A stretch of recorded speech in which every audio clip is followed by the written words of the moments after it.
Now we're going to do what's called the multiplication rule. Suppose you're going to take our test. And the test has two questions. And question 1 is a true or false question. And question 2 is multiple choice. Suppose you have 3 choices, A, B, or C. So what might be your answers? You know, one student, for example, can say T and then A. Another student can say T and for answer 2, say choice B. Yet a third student can say the first answer, the answer to the true-false question is 2, true. But for question number 2, she's going to pick choice letter C. A fourth student can say, what are you talking about? The first one is true, and question 2, the answer was A. Another student can say, yes, the first one was false, but second problem, the choice was B. The correct choice was B. A sixth student can say, you're all wrong. First problem was false. The answer to problem 2 was C. Each of these 6 students answered the test differently. And these are the 6 different ways of answering the test. Now, how can you have known there were 6 choices more quickly? Well, you have 2 decisions to make. For the first choice, you had 2 decisions, and then you have to make another decision. And means multiply. And then you had to make another decision, whether to pick A, B, or C. You had 3 choices to pick from. You have 2 choices for the first problem, and then you had 3 choices for the second problem. There are 6 outcomes. If one were to ask you, what's the probability that if you randomly guess, what's the probability that you guess both correctly? Well, there are 6 outcomes. Now, if you think about it, saying TA, for TA to be true, or for FC to be true, or for TB to be true, they're all equally likely. It's just as likely that the answer to question 1 was true or false. It was just as likely for the question to the answer to the second question was A or B or C. It's not more likely that B is the answer than A. At least without any other information, we have to assume it's equally likely. There are 6 outcomes equally likely. How many of them have both answers correct? Only one of them. I mean, think about it. If TB gets you both questions correct, how can FB also be correct? Okay, if TB is the right answer, the right answers, well then it surely is an FA. I mean, if you know your friend said TB and this student or this friend of yours got 100%, and you answered FA, you're not going to say, boy, I hope I get 100 too. It's not going to happen. It's unfortunate, but it's not going to happen. The chances that you answer both correctly is 1 out of 6. And we use their multiplication rule. We multiply 2 outcomes to pick from for the first decision, and then 3 for the second. We're going to answer the first question and then. That means multiply. We're going to answer the second question.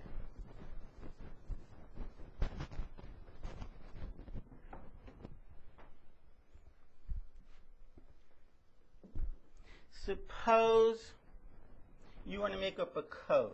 You're going to make up license plates. Let's make it simple. We want to make up a license plate. you want to have a letter,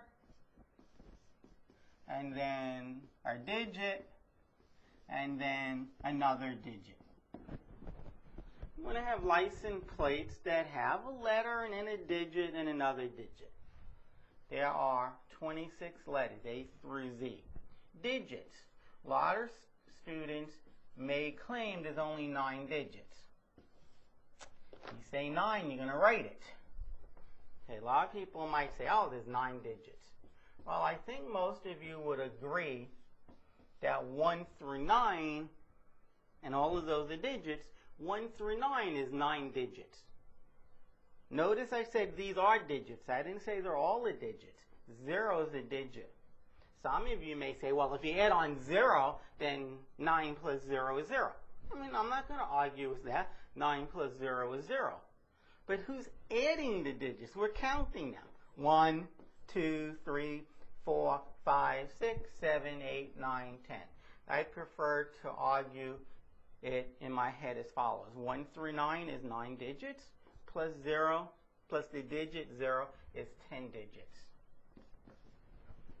Now, how many different license plates are there? How many different license plates might you be able to make up? And you have 3 decisions to make. First, you're going to pick a letter. There's 26 you can choose from. And then you're going to pick a digit. There's 10 to choose from. And then you're going to pick a digit to choose from. This is going to be 26 followed by 2 zeros. There are 2,600 different license plates that you can make up using a letter, a digit, and a digit. If you think about it, you can have A with 1, or A and then a 2, or A with a 3, all the way down to A, you can have A with a 0, and A1 and A2. I didn't say what the third digit was going to be, or the third entry. I didn't say what it was going to be. But, you know, basically you can have A0, A1, A2, all the way up to A9. And then after A0, you can have 0. That is A00, or A01, or A02, all the way up to A09. This gives you 10. A1, you can have a 0, or a 1. That is A11, or A12, or A13, all the way up to A19. That's another 10. You can go all the way up to A9 and have 10. That is A91, A92, A93, up to A99. There are 100 right here. But you know what? Who said you had to start with A? You can start with B and have you can have B0, B1, B2, up to B9. And then after B0, you can have a 0 or a 1, all the way up to 9. We're multiplying. Work it out with smaller numbers.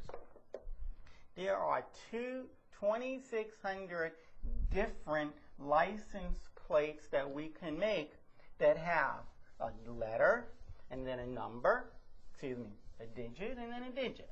A letter, a digit, and a digit. It's 26 times 10 times 10. There's 2,600 different license plates. What's the probability that your license plate will be K69? And I guess I shouldn't have parentheses because in a license plate you don't have that. What's the probability that your license plate will be K69? Well, there's a total of 2,600 license plates. If you were to list all 2,600 license plates that have a letter, a digit, and then another digit, exactly how many of them will be K69? The answer is one of them. The answer is one of them. There were 2 of them, well then there wouldn't be 2,600 different license plates.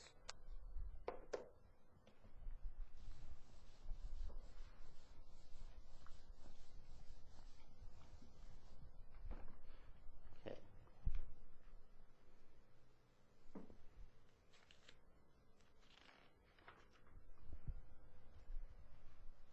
Suppose there are 3 outfits, or excuse me, an outfit consists of a shirt,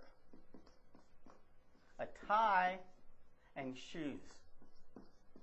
You're going to go to work tomorrow, you're going to wear a shirt, a tie, and shoes.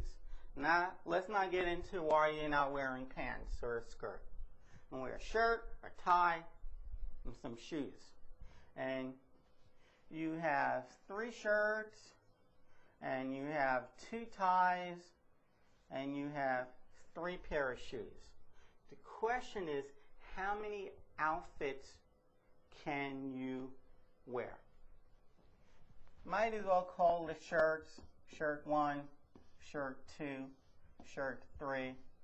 We're going to call a tie, tie 1, tie 2, and we'll call the shoes H1, H2, H3. So what might an outfit be? Well, it's going to be a triple. It's going to be a list of 3 entries. You're going to pick a shirt, maybe S2, then you're going to pick a tie, and you're going to pick some shoes. I'm going to pick shoe number 3. Okay, that would be an outfit. The question is, how many different outfits are there? The answer is going to be 18, because if you were to multiply these 3 numbers, there'll be 18. First, you have to pick a shirt, and there's 3 to pick from. And then you have to pick a tie, and there's 2 to pick from. And then you have to pick a shoe, and there's 3 to choose from. There's 18. To see that, you can pick shirt 1 with tie 1, and then either shoe 1 or shoe 2 or shoe 3. That's if you pick shirt 1 and tie 1. Well, what if you pick shirt 1 and tie 2? Well, then you can wear shoe 1 or shoe number 2 or shoe number 3. Those are 6 where I'm wearing shirt 1. They all have shirt 1. Now I'm going to copy this big list all over again, except I'm going to say shirt 2 next. If you choose shirt 2, you can wear tie 1 with shoe 1. Or you can wear tie 1 with shoe 2. Or you can wear shirt 2, tie 1, and shoe number 3. Now, if you wear shirt 2, if you insist on wearing shirt number 2, you can wear tie 2, tie number 2, with shoe 1 or shoe 2 or shoe 3. This gives us another 6. I hope you realize that the next group I'm going to write is going to have shirt number 3. You can have shirt number 3. And believe it or not, there's 6 different outfits that include shirt number 3. You can have 2 of them, actually 3 of them, with tie 1.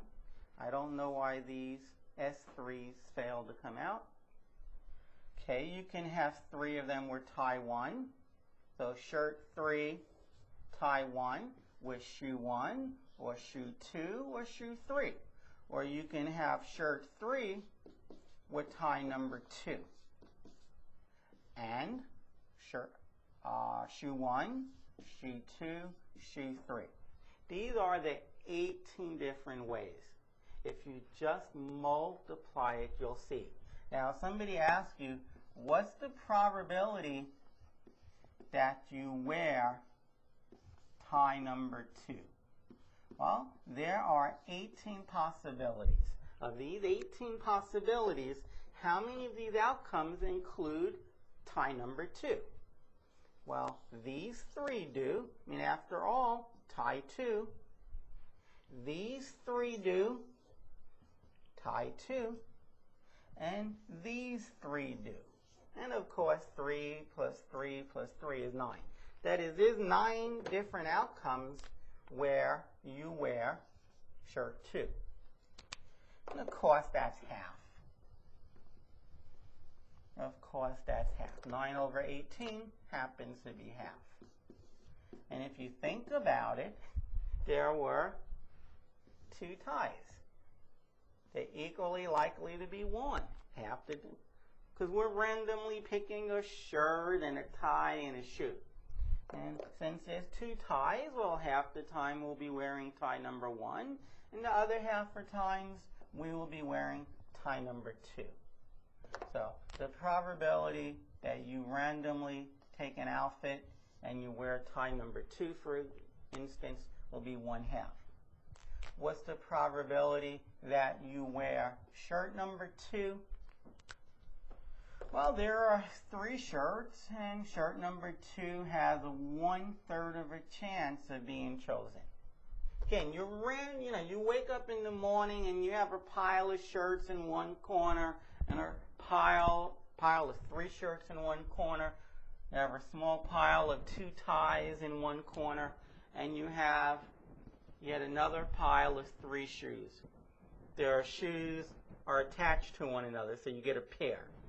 So what's the probability that you pick shirt number 3? Well, since it's random and there's 3 shirts, it's going to be 1/3.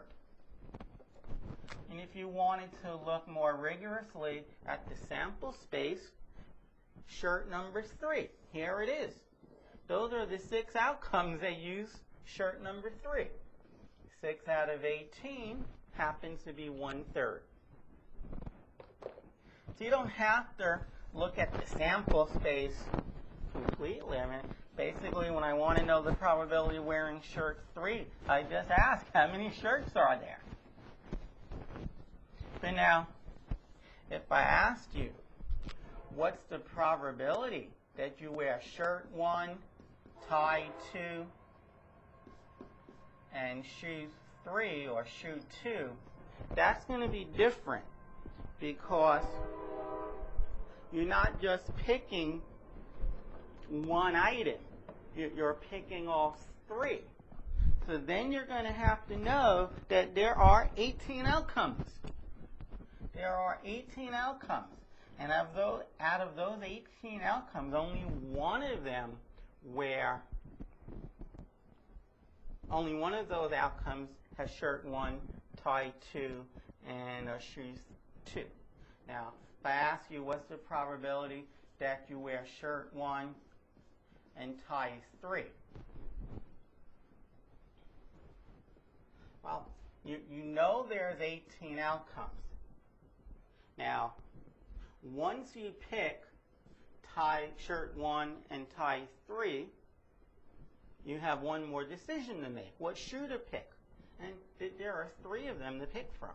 That is, you can have shirt 1, tie 3, and shoe 1, or shirt 1, tie 3, and shoe 2, or shirt 1, tie 3, and shoe 3. These are the only 3 outcomes that have shirt 1 and tie 3. So it's a 1 out of a 6 chance that you would pick shirt 1 and tie 3 and some shoe. 1 out of 6 times. Let's try another problem or 2.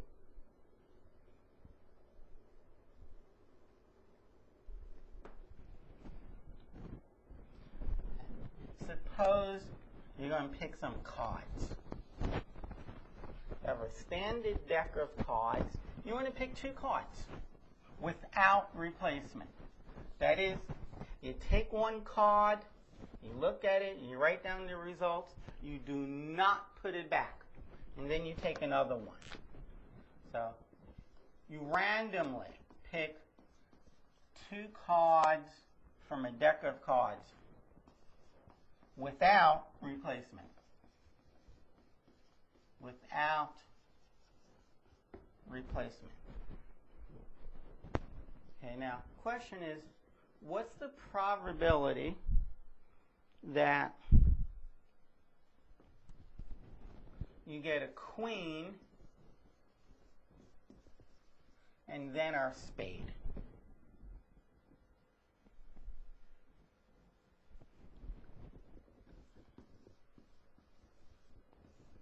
Okay. What's the probability that you get a queen and then a spade? Now, in my opinion, this is not such an easy problem, because the question is, did you get the queen of spades? When you picked the queen, did you get the queen of spades? So there are two ways of getting a queen on the first pick and then a spade on the second. Either it happens one way or it happens another way. That is, you get the queen of spades and then you get a spade. Or you get a queen and it's not a spade and then you get a spade. You must understand what this says.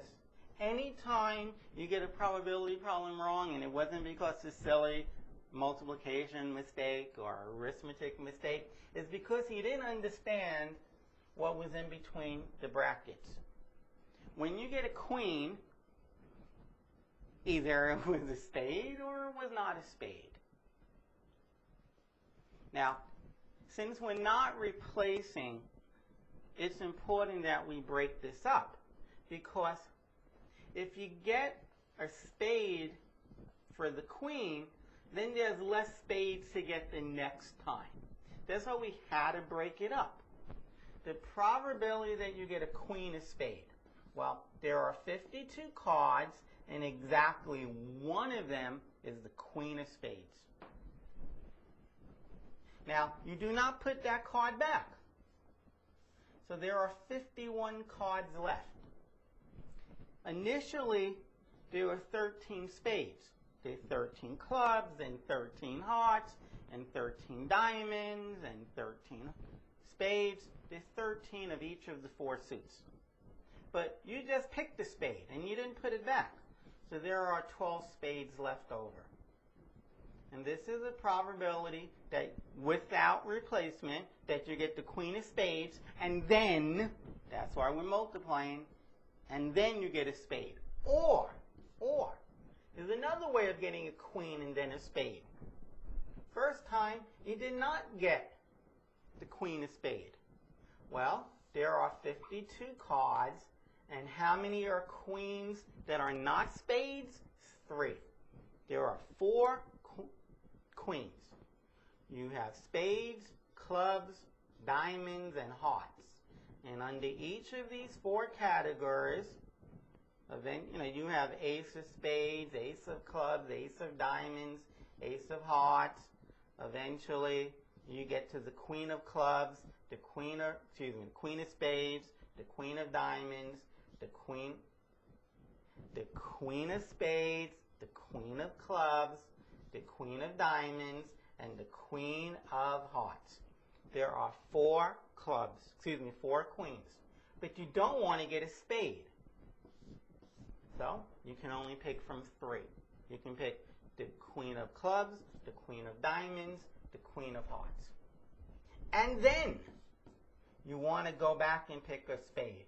Well, there are 51 cards remaining, because you did take out one of these 3 queens. And how many spades are left? Well, you did not pick a spade. You picked a club or a diamond or a heart. You did not pick a spade.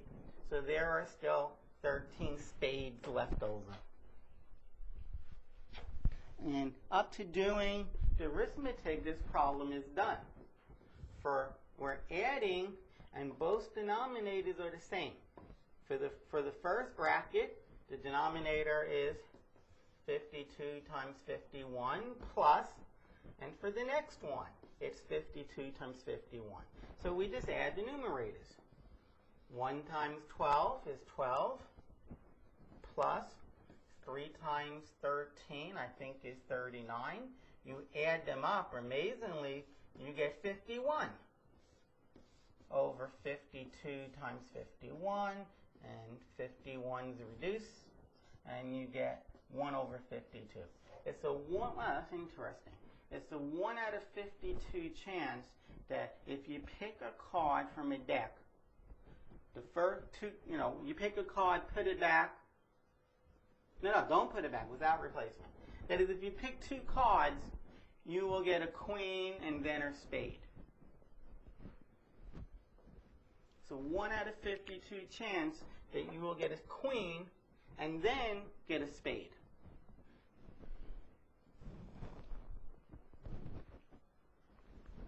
Now sometimes in an AND problem, like you want to get a queen and then a spade, you have an OR in it. The problem you had to see is that if you got the queen of spades, that affects the second one, the second pick. Again, you want to get a probability of getting a queen and then a spade. The first pick is a queen and the second pick is a spade. You want the probability of that. Again, the reason you realize you had to break it up into 2 cases, either this case, or this case. If you say or, please add. Okay, the reason you had to break it up is because the chances that you get a spade, now we're doing without replacement. We do not put back the queen. The chances that you get a spade on the second pick is going to depend on whether or not you got a spade on the first pick or not. Now sometimes there is no chance. For example, if instead of spade, I said club, what's the chances that you get a spade on the second pick if the first pick was a club? Well, it doesn't matter which club you get. Because no clubs are spades. But if it was a queen, if first it was a queen, back to the original problem, some queens are spades. Okay, you have to be careful. Some queens are spades, some 2s are spades.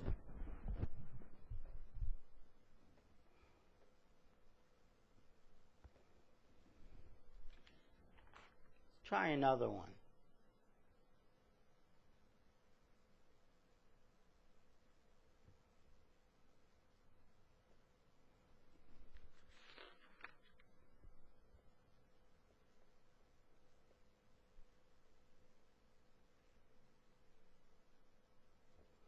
All right. Let's consider this one. Suppose we're into politics. Suppose that some Senate, it has 53 Republicans, 42 Democrats, and 5 independent, for a total of 100 members of the Senate.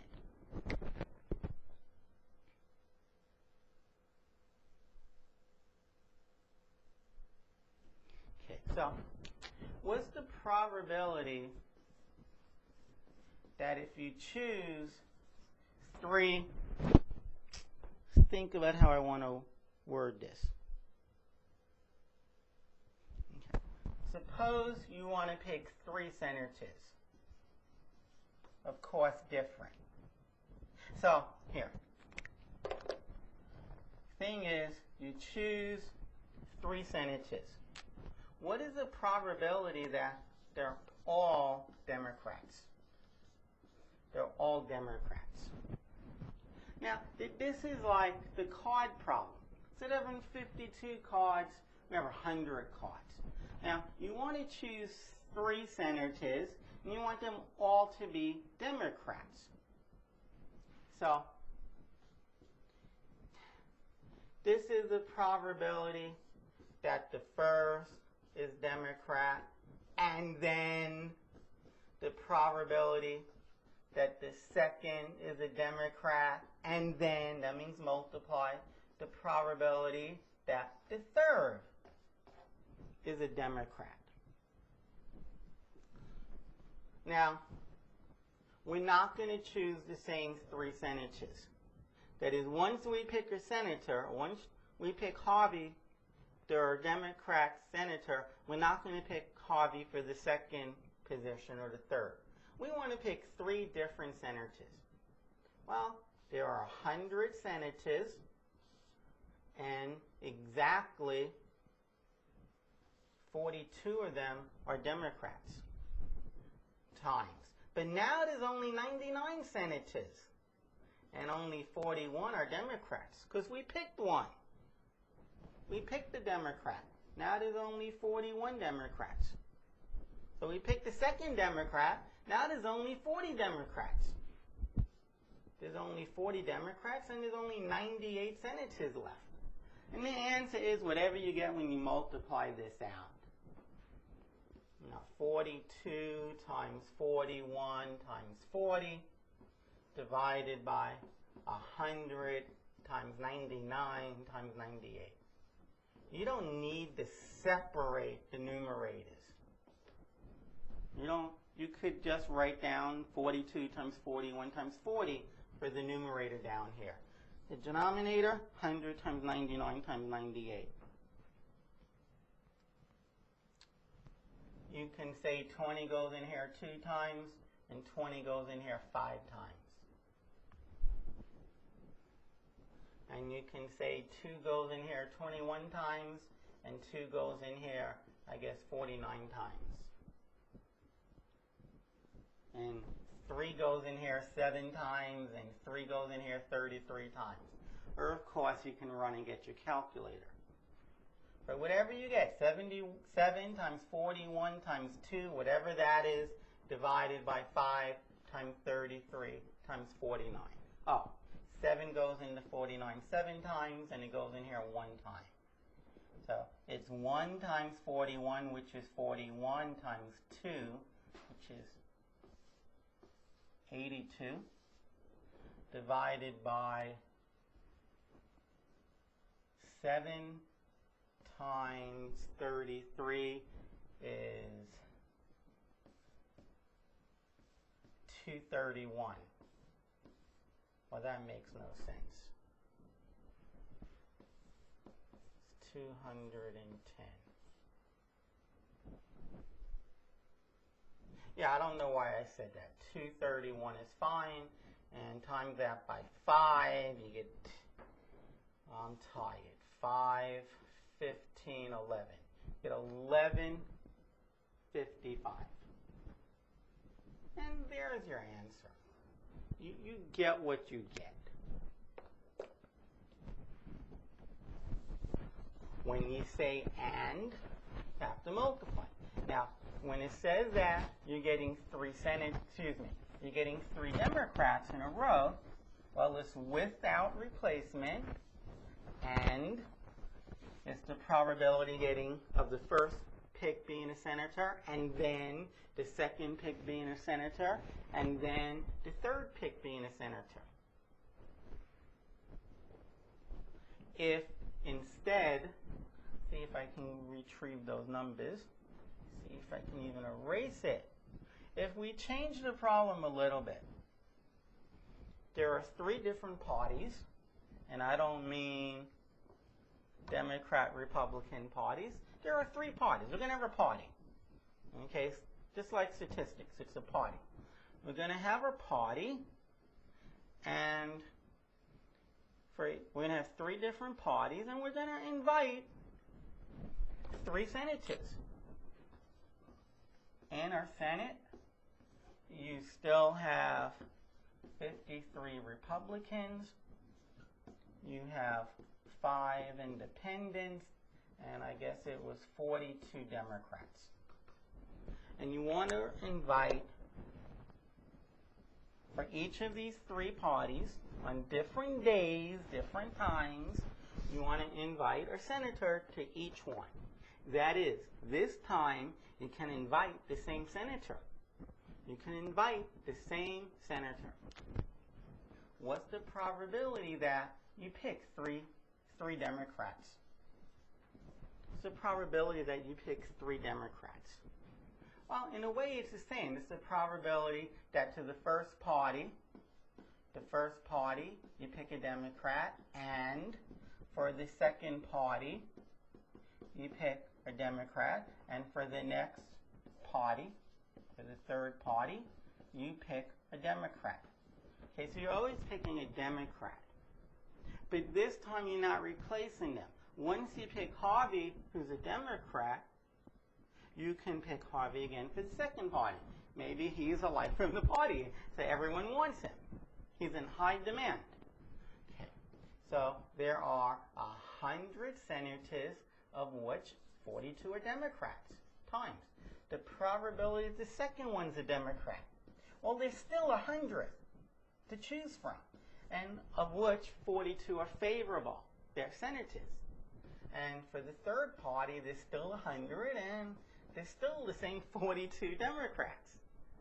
And basically, I would say this is 21 over 50 for all of them. So it's 21 over 50 times 21 over 50 times 21 over 50. This is also known as 21 over 50 cubed. That's if it was done without replacement. I mean with replacement. You put back, once you pick Harvey for the first Democrat to go to the first party, you can pick Harvey again. Maybe you won't, but you could. That's why you're still picking out of 100, and you're still picking 40 from 42, even though you picked Harvey for the first round.